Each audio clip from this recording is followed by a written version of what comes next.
Дариға апай маған телефон шалып, жұмыстан кейін маған соға кетші.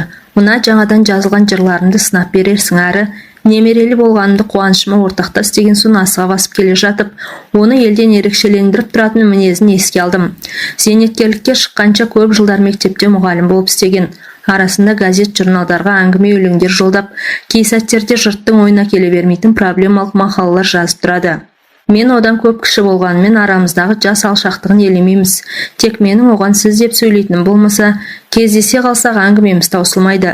Апайдың жалғыз қызы Гүлнар былтыр күйеуге шыққан, бөлек тұрады. Жолдан акация дүкенінің қасындағы гүл базарынан апайдың жақсы көретін сары түсті хризантема гүлдерін таппаған соң өзім жақсы көретін аппақ роза гүлдерін алдым. Бір қорап конфета мен армян коньягын алуды да ұмытқан жоқпын. Мен келгенде Дариға апай ас үйде тамаққа қамыр салғалы жатыр екен. Дәке, немере құтты болсын, бауы берік болсын. Айтсын бірге болсын. Өмірге адам келген жақсы ғой. Бүгін қызыма 2 рет барып келдім. Немеремнің салмағы 4 кило болып туылыпты. Дариға апай әдеттегіден қуанышты жүзінен ерекше мейірім төгіліп жайнап жүр. Сен мына өлеңдермен таныса бер, мен тамақта қазір дайын етемін. Апайдың өлеңдерінің көбі адамның көңіл күйі мен махаббат туралы екен. Екеуміз тамақ ішіп әңгімелесіп көп отырдық. Бұрын апай жұмыста болған кезде көбінесе жұмыс туралы немесе басқа да ресми әңгімелер айтатынбыз. Екеуміздің де мамандығымыз қазақ тілі мен әдебиеті болғандықтан бұл салада әңгімеміз таусылмайтын. Дәке, Гүлнарыңыздың жалғыздығына аға ештеңе демеді ме дедім, сұрағымды барынша сыпайы қоюға тырысып. Қандай ағай, деді Дариға апай маған көз ілдіргін астынан сұралы жүзбен қарап. Күйеуіңізді айтамын, қазақта ер баланың болғанын қалайды ғой. Мені жұрттың бәрі қайыр қыз деп атайды. Мен күйеуге шыққан жоқпын, ал қызымды жақсы көретін адамнан туып алдым. Солай ма дедім, әрі қарай не айтарымды білмей қалып. Мен оны ажырасып кеткен шығар деп ойлайтынмын. Ақыр кеш болып кетті, одан да сен Замираға телефон соға сал да, бүгін осында асықпай әңгімелесерміз. Қызымның қалай дүниеге келгенін де айтып берейін. Мен әпкеме телефон шалып ескерттім де апайдың қасында қалдым. Екеуміз түннің бір уағына дейін әңгіме соқтық. Өткен жылдардың ізіне көз жүгірткендей болған апай бір сәт үнсіз қалды. Оған да ширек ғасырдай уақыт өтіпті. Мен ол кезде Батыс Қазақстан облысының алыс аудандарының бірінде қарайтын алыс ауылдағы мектепте қазақ тілі мен әдебиетінен сабақ беремін. Бірінші курсым кітаптан бас алмай оқумен өтті. Еңбегім ақталып студент болдым. Екінші курста да стипендия алу үшін сабақ соңында жүрдім. Ал үшінші курста мен оны кездестірдім. Ақ сары ұзын бойлы, мығым денелі, өзі ауыздыға сөз бермейтін, аяқтыға жол бермейтін пысық. Домбырамен халық әндерін айтқанда жұрттың аузы ашылып, көз жұмылатын. Мен оны жиі кездестіріп жүрсем де ол менен алыста еді. Жүрегімде соған ғана арналып өсіп шыққан аппақ гүлімді күн сайын жұлып тастаймын, күн сайын өсіп шығады. Қасынан қыздар көрсем қараптан қарап қызғанамын, ал ол маған мүлде көңіл бөлмейді. Мендегі сезімнен бейхабар, тіпті маған бой жеткен түгілі әйелі баласы қарамайтын сеземін. Айнаның алдында отырып түріме қараймын да азам келеді. Қиылған қаш жасаймын деп қасымды тердім. Фасоны келіспеген соң ба әлде өзімнің ебім жоқ болмады. Кішкене қара көздерімді мөлдіреген шаралы көз жасай алмайтыным екі бастан белгілі. Қап-қара жылқының құйрығының қылындай сусылдаған қалың қара шаштарым дегеніме көнбеді. Әйтеуір басқа жігіттерді елемейтін, жатсам да тұрсам да ойлайтыным сол. Есіл дертім де сол жігітте болды. Сөйтіп селдеген сезіміме тұншығып жүріп 3-ші курсты аяқтадым. Жазғы каникулдан оралып 4-ші курсқа келгенімде мен оның үйленетінін естідім. Ағайым бақыттан шым-шымдап суыртпақтап отырып, болашақ әйелі бір дөкейдің қызы екендігін білдім. Қатты ауырып қалдым, бір жұма сабаққа барған жоқпын. Сол хабарды естігенде айналамды қара түнек қаптап, айлар бойы қол бұлғап жетемін деген арманым быт-шыт болған. Оған деген әлдилеп жүрген сезімімді, не отқа жағарымды, не суға ағызарымды білмей қайтсем жаным мен жүрегімді сол сезімнен тазартып құтыларымды білмей дал болдым. Бұл быт-шыт болған сорлы сезімді кішкене сынықтарына дейін жинап, жүрек деген орамалға түйіп, жанымның бір бұрышына іліп қойдым. Қаладан кеткенше асықтым. Оқу деп сабақтан бос уақытында Жайық өзенінен сырласып өлең жазумен жүріп оқуды да бітірдім. Ағаларым әйелдермен өз жөндеріне кеткен соң әр жазғы каникул кезінде шешемді емдеттім. Тіс салғызып курорт санаторияларға апардым. Шешеммен бірге тұратын інімнің бала шағасы көп. Онымен бірге тұрған болмаса шешемнің ішіп жемі, киім кешегі менің мойнымда. Бір күні орайы келгенде шешеммен әңгімелесіп отырып, мама 30-дан асып барамын, жақсы жігіт кездеспеді. Шетінен ішкіш жаман жігіттерге тегін келмейді. Жақсы көретін адамнан бала туып алсам бағып бересің бе дедім. Ойыншын аралас. Өй албасты. Күйеуге тимей бала туам деп сені не қара басты? Не сен тиетін еркек табылмай қалды ма? Ана көршінің баласы Ғазиз сені әлі күнге дейін күтіп жүрген жоқ па? Бүкіл ауылды одан қалса ауданды шулатайын деп жүрсің бе? Бір айдан кейін айырылысып кетсең де алдымен күйеуге ти. Бала туғың келсе. Үйінде отырып туыпты дегеннен ажырасып кетіпті деген жеңіл. Әлде ана аға інілеріңді жерге қаратқалы жүрсің бе? Осы сен қызға оқу өтіп кеткен, содан бірдеңе шығатындай кітаптан бас алмайсың. Сол кітаптың оқығанның пайдасы бар ма? Көп оқудан миың ағып кеткен ғой деп автоматша тарсылдаған шешем сөзінің аяғында сөйлей алмай ашуға булығып жылап жіберді. Мама, тыңдашы, мен күйеуге тимей бала тусам одан ешкімге келіп кетері жоқ қой. Қиналсам өзім қиналам. Өмірге сәби әкелу қылмыс емес қой. Күйеуге шығып тұрмыс құруды маған тағдыр жазбаса қайтемін. Ал менің ана болғым келеді. Ғазиз секілділерге күйеусіз өтсем де тимеймін. Сіз өмір жұмыртқа жемейсіз ғой. Ғазиз да маған сол жұмыртқа секілді. Ең жақын адамым, анамның жанын түсінбегеніне ашынып мен де жылап жібердім. 2 сағаттан соң шешем ауылына ал бір шешімге келгенмен облыс орталығына аттанып кеттім. Мен оны облыс орталығындағы жұмыс істейтін мекемесінен қиналмастан іздеп таптым. Оқу бітірген соң қайынатасының арқасында қалада қалып үлкен қызметке орналасқанын білетінмін. Орташа бір мекеменің басшысы. Кең кабинеті адамның мысын басқанда екен. Ол жарқылдап орнынан тұрып қарсы алды. Менің бақыт ағайымның қасында жиі жүретінімді ұмытпапты. Кел, Дариғаш, төрге шық. Көрмегелі қанша жыл деп маңдайымнан сүйді. Арада көп жылдар өтсе де ұмытпағанына, оның үстіне жылы қарсы алғанына риза болып қалдым. Жұмыс бастыл болып кеттік қой деп ақталғандай бақыт ағайдың хал жағдайын сұрады. Негізгі әңгімені қалай бастап келген, жұмысымды қалай айтарымды білмеймін. Уақыт өтіп жатыр. Ол іскер адамның кейіпімен аман саулықтан соң Дариға, қабылдау бөлмесінде кісілер жиналып қалған болу керек.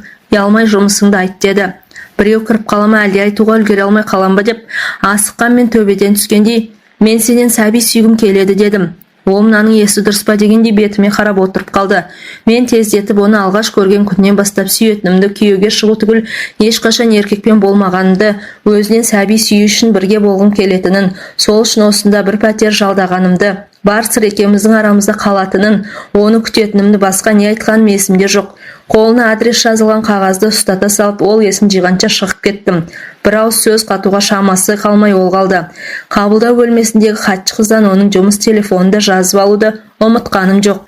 Пәтерге келгеннен кейін өзімді қоярға жер таппадым. Келе ме, келмей ме, келсе ме, жоқ па? Келсе қалай бастаймыз? Әлі еркекпен болмаған басым. Келсе қалай бірге боламын деген ойлардан көңілім қобалжыды. Отырып неге бұлай жасадым? Бұл ақмақшылдық емес пе деп осылай шешкенімде осында келіп пәтер жалдағанымды дұрыс емес деп шештім. Пәтерді тапсырып кеттім де қалмақшы болдым. Оның жұмысы көп келмейді, сені не қылсын деген ішімнен бір ой бас көтерді. Уақыт өте келе адамның әр нәрсеге талабы күшейеді. Жаның, тәнің, сезімің бәрі қатайып қатып қалғанда немесе қатая бастағанда біреудің дегені мен ыңғайына көну оңай ма? Әйтеуір бала туып аламын деген ойға бекінгенім шын, және оны бірінші кезектегі орындайтын мақсат деп шешіп қойғанмын. Ол келмесе я келіспесе кімнен туамын, жоқ келсе де келіспесе де тек содан туамын деп шештім. Аласұрған оймен арпалысып енді ол келмейтін болды. Жұмыс уақыты баяғыда аяқталған, қандай бақытсыз едім деп жылап алып, пәтерді ертең тапсырмақшы болып, өрекпіген көңілімді баспақ болып валидол ішіп алып жатып едім. Көзім ілініп кетіпті. Есік қоңырауының даусынан атып тұрдым. Айнаға қарауды да ұмытып есікті аштым да кіріп келе жатқан оның мойнына асыла кеттім. Оның бойындағы кеңселік ресми дағдысы осылай кенеттен бұзып, оның ойланып менен бас тартуына шама келтірмеуге тырыстым. Бірақ ол мен ойлағандай көтеріп алып шыр айналдырып бас салып төсекке көтеріп апарған жоқ. Тек маңдайымнан сүйді де сыпайы құшағынан босатты. Жеңіл шарап ішкен сезіледі. Ол да айналаға көз салып не істерін білмегендей тұрып алды. Бір кезде тамағын кенеп, Дариғаш, сені бақыт осылай атайтын еді ғой. Дариғаш, бағана дұрыс сөйлесе алмадық. Мен бақыттан хабарсыз кеткенмін. Менен бір көмек керек пе? Я оған, я саған деп маған қарады. Енді бір минут кешіксен сыпайы қоштасып кетіп қалатын сезіп, кеш болатын ұққанда мен жанашыра, сенің маған деген сезімің ешқашан оянбайтынына көзім жеткен. Оның маған қажеті де жоқ. Есесіне екеумізді 100 рет орап алатын сезім бар. Мен сені осы жылдар бойы сүйіп келгенмін және сүйіп өтемін. Мен ешқашан еркекпен болған емеспін. Менің жаным мен тәнімнің пәктігі саған арналған деп үстімдегі юбканың түймесін ағытып жіберіп едім. Сырғып аяғымның басына түсті. Бет түрім онша болмағанмен мүсінімнің сұлулығына мақтана аламын. Бассейн және өзен көлге шомылуға барсам, маған жігіттер қайырыла қарап жататын. Батылдықтың қайдан келгенін білмеймін. Оның көйлегінің түймесін ағыта бастадым. Ол да қанша дегенмен еркек пе? Мені құшағына алды. Менің оған деген сөнбеген, бірақ оны үйленеді дегенде қирап қалған сезімімді жүректеген орамалға түйіп жанымның бір бұрышына іліп қойдым дегенім бекер болып шықты. Ол сезім тек бір бұрышты ғана емес, менің бүкіл жан тәнімді түгел орап алған екен. Жүрегім де 62 тамырым да оның айтқанын қайталап соғып жатты. Екеуміз бірге болған сол 7 күн қайтып келсе, оның орнына қалған өмірімді берер едім. Сол кезде мен қандай бақытты едім. Көп жылдар бойы өзім сүйген адаммен бірге әйел бақытының дәмін таттым. Сол басымнан өткен 7 күндік бақытымның сәулесі мен жылылығы қалған өмірмен жетіп келеді. Менің сол кезден есімде қалғаны күн мен түнді ажырата алмай қалғанмын. Өзімнің шексіз бақытты болғаным, менің де оның да шексіз бақытқа бөлегенім ғана. Жаным, мен бақыттымын, бақыттымын. Сен әлі қыз екенсің ғой. Қалайша, осы кезге дейін пәктігіңді сақтағансың. Шынымен осы жылдар бойы мені сүйіп, мені күттің бе? Болған жоқпын жаным, сен үшін сақтадым. Мұндай бақыт маған бұйырмайды ма деп едім. Әйелім де қыз болмай келген. Дариғашым менің, мен саған қарыздармын. Енді менің әйелім боласың деп ентікті. Оның үздіксіз қимылынан шаршаңқырап қалғанмен арасында ернімді тістелеп, айқайлап жібермеуге тырысып қолдарымен жаймамды қысумен болдың. Оның ух деп алған демімен бірге, сен енді менің әйелімсің, мен сені езіп жібердім бе деген үні алыстан талып-талып естілді. Біраз уақыттан кейін қан ақ жайманы ауыстырып жатқанын байқадым. Ертеңіне күні бойы төсекте жаттым. Өңім бе түсім бе білмеймін. Бір ретінде тамақ іші не жегің келеді деп жеміс жидектер мен шырындар әкеліп, екінші рет қасыма келген. Оны жолатпадым. Денем дел-сал болып, бірақ өзіме өзім риза қалыпты. Бір көптен армандап жүрген шыңның басына шаршап шыққандай бір өзгеше күйдемін. Қыз келіншек жеңгелерінің әңгімелерінен еркек пен әйел арасында құпиялар туралы көп естігенмін. Ол кезде бұл тақырыпқа кітаптар да жоқ еді ғой. Қазір ғой кез келген дүңгіршекте мен мұндалап тұрғаны. Жан дүниемде арпалыс жүріп жатты. Бір жағынан аппақ сезім, бір жағынан бір түрлі қорқыныш па, жиіркеніш пе бір нәрсе, тіпті оны сөзбен айтып жеткізе алмаймын. Сол махаббат дегеннің еркек пен әйелдің арасындағы жыныстық қатынас дегенге тірелгенде көлеңке тұсы да бар ма деймін. Қандай жақсы білімді мәдениетті адам болса, ол да табиғаттың бір бөлшегі. Ал табиғат адамдар мен жаны бір тіршілік иесінің бәрін еркек ұрғашы деп екі топқа бөлген. Олардың басты міндеті табиғи заңдылық пен алдымен ұрпақ қалдыру екендігін сонымен өткізгенде ғана ұқтым. Ол қайта-қайта бетіме төніп, бір жерің ауырып тұрған жоқ па деп асты үстіме түседі. Мен болсам істеген әрекетімнің дұрыс-бұрыстығына баға бере алмай, әрі бір шешімге келе алмай, ой түбін шарлаумен болдым. Екінші күн осымен өтті. Бұл менің жан ләззатымен қоса тән ләззатың не екенін түсініп үйреніп, әрі соған әзірленген күнім болды. Ара-арасында бірнеше сағатқа кетіп қалған болмаса, содан екеуміз 7 күн бойы бірге болдық. Құштарлық пен құмарлықтың шырқау биігіне жетіп, менің жағымнан жан ләззатына қоса тән ләззатын ала бастағаным, оның жағынан тән ләззатын алып оған қоса жан ләззатын да қосуға ұмтылып жатқан кез еді. Жаным дейді ол менің құшағына алып жатып, бар өмірімді төңкеріп жібердің ғой, тіпті не істерімді білмеймін. Жұмыс бастылықтан ба, жұмысына әрең жататын басым, өзімнің саған деген құштарлығымды баса алатын емеспін. Менің 25-ме қайта апардың ғой. Оны менің де оған деген жылдар бойы әлдилеп келген аяулы сезімім емес, ең бастысы қыз болып шыққаным риза ететін секілді. Ол осындай сөздерді темірене айтып, тәнімді аймалап өз ыңғайына бейімдей бастады. Бірнеше жылдар бойы талай қыздың, оның ішінде менің де арманым болған көктегі жігіт өзінің бақыттылығынан не істеп не қойғанын білмей, менің сандарыма дейін аймалап аяғымның астында жатты. Үй мен жұмысына іссапарға кеткен болып есептелетін ол менен барын аяған жоқ. Тәнімнің ауырғанына да қарамастан одан екі қабат болуды тілегенмен қалай қимылдаса да көне бердім. Оның тәжірибелі қолдары мен төсектегі іс-әрекеті де өзін ұстауы да менің көңілімнен шығып жатты. 7-ші соңғы күні төсегіме басын қойып жатқан ол: "Дариғаш, мен сенің қасында өзімді нағыз еркек екенімді сезінгендеймін." Бұл сөздерді қалай түсінемін? Ол қазақшаға жүйрік емес, мен секілді орыстарға шорқақ. Ауыл мұғаліне қазақша сөйлеуге тырысқанмен арасында кібіртіктеп қалып, орысшасы да қос жереді. Әрине еркекпін ғой, бір ұлым бар, бірақ неполноценный еркек болған сияқтымын. Маған сенің төбеден түскендей ойда жоқта сыйлаған пәктігің, ұзақ жылдар бойы сақтаған таза сезімің, мені төредей көріп көрген құрметің, мені бір үлкен биіктің басына шығарғандай. Мен өзімді 25-тегі жігіттей сезінемін. Бұлай болады деген нәрсе ойым түгілі түсіме де кірмеген еді. Сенің мен үшін қандай құрбандыққа барғаныңды да жан тәнмен сезініп жатырмын. Жас кезінде біреу мені осыншалықты жақсы көреді деп өз жоқтасам ойыма кірмепті. Ағаң уақыттың қасынан көргенде мына тәмпіш мұрын қара қыз неге сонша тәлпіштенеді деп ойлаушы едім. Ол басты әңгімесін бастамады. Я бастауға қорықты, я кейінге қалдырды. Ал маған ол қажетсіз еді.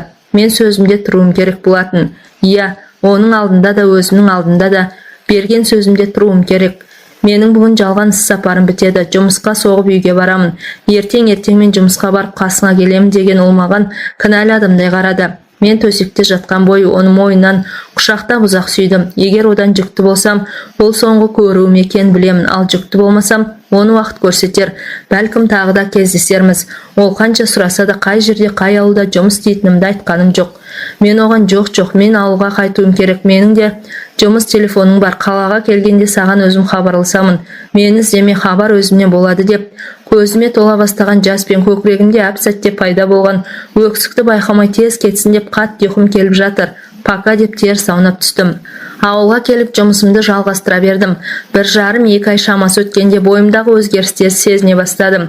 Анда-санда баратын ауылыма да ат ізін салуды қойдым. Ауылға келмегелі көп болды. Мейрамда келіп қайтсын деген шешемнің сәлемі де жауапсыз қалды. Құдай тілегімде беріп ішім біліне бастады. Бір үйдің сиыры туғанға дейін біліп отыратын ауылда мен туралы өсек көбейді. Мені кімге таңарым білмейді. Бөтен жерде тұратыным қандай жақсы. Менің бұл ауылда ешқандай туыстарым жоқ.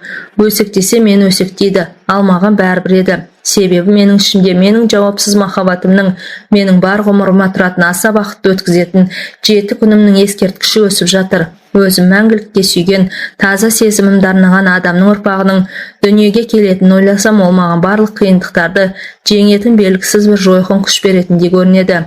Тіпті менің әншейінде үйімнен шықпайтын порядочная дос қыздарыма дейін үйіме ат іздерін салмай қойды. Бірақ шәкірттерім бар. Мен оларды жақсы көремін. Ата-аналарына айтпаған сырларына дейін олар менімен бөліседі, сырласады, кеңес сұрайды. Солар мен үшін көп жұбаныш. Ешкімге артық сөз айтып беттеріне қарап күлмесем де, оқта-текте ішіп алып, есігімді қағатын еркектер пайда болды. Жүйкем жұқарып әбден қиналған соң, оған хабарласпақшы да болдым.